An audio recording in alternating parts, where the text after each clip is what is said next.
And does that mean that being gay is worse than lying or stealing or cheating or some other sin? No. In God's eyes, all these sins are equal. Everyone has sinned and fallen short of the glory of God.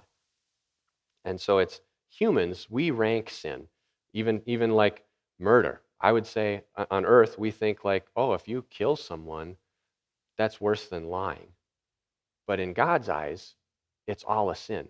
If you have if the only thing you did in your life is tell one lie, and this person over here killed 1,000 people and told lies and cheated and was gay and did all of this stuff, you're going to go to hell just like they are unless you believe in Jesus as your Savior, that He paid the price for the sin you committed.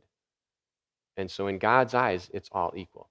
And so I know a lot of people are very sensitive on the gay transgender issue because they might think, well, a friend of mine or a relative of mine thinks they're gay or wants to be gay or is worried about it, and I don't know how to deal with that as a Christian. And you just have to say, it's just like anything else. How do you deal with a child that tells you a lie? How do you deal with a child that steals money from your dresser?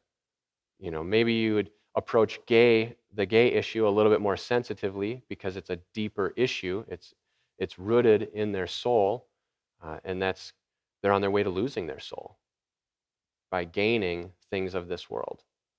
They're giving in to temptations and desires of the flesh. So we have another.